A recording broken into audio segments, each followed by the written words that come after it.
What is up, everyone? Welcome to another video. Today we're talking about supplements and my top 3 recommendations for what I think you can benefit from. Now, by all means, none of these are absolutely necessary. They're not necessary at all. You can get them through food sources or other means. So number 3 on my list would be creatine. Creatine is actually found in beef, but the only problem with it in beef is you have to eat a lot of beef to actually get a sufficient amount. Creatine basically helps muscle strength and power. So basically, if you saturate your body with creatine, if you have creatine, it helps you push maybe 1 or 2 reps in your workouts, which is a nice bonus. Every time you're working out, you're getting a little bit stronger, tiny bit faster, tiny bit. So it's not necessary. Creatine's really cheap. It's about 20 bucks. A lot of places sell it cheap. There's so many different forms, but the best form, the most researched form would be creatine monohydrate. I don't think the other forms are very necessary. They kind of try and promote it to do more or do better or absorb faster. I think creatine monohydrate is fine. They always recommend to do a loading phase, so you saturate your muscles with it.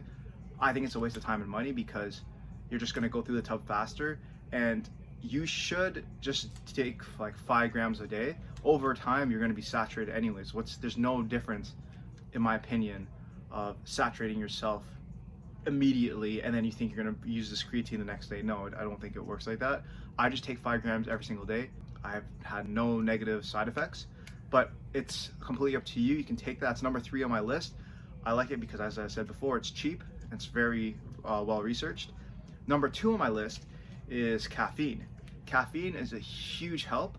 It comes in the form of 2 things. You can either get caffeine pills, which are really cheap. They're about $10, 10 to 15 bucks for 100 pills, and they have about 200 milligrams per pill. Coffee has about 90 milligrams per cup. So I like taking caffeine pills. If I don't want to drink coffee, even if I'm like working or something, I take a caffeine pill. But there's also pre-workouts. Pre-workouts are on the more expensive side. They range from about $20 to $50 sometimes. They have more caffeine typically. They could be between 200 to 400. 400 is a lot. I usually take about 200 every time I take it. So if it's a scoop that says 400, I'll take half a scoop. But there's other good stuff in pre-workout. There's a little bit of creatine in most pre-workouts. They also have some pump products to help your blood flow, so you get a nice pump and contraction. They'll have beta-alanine, which will help with your endurance. So they put a lot of good stuff in a pre-workout. If you don't like some of the things in a pre-workout, I would just recommend getting caffeine pills, or just do the pre-workout if it's up to you. If you're on a budget, caffeine pills are best, but if you really don't want to spend any money, you have coffee. Number 1 on my list is whey protein. I love my protein powders. I buy tons. I've tried different flavors. I like to cook with them. I used to have a lot of protein in my diet, but as of late, or shakes at least, as of lately, I've kind of reduced it and I've had more whole foods, and I just use the protein powder as a supplement. So if I'm short on protein for the day, maybe I'll have a shake or maybe I'll cook with it. You can make so many cool recipes with protein powder. Just make sure you have a good one.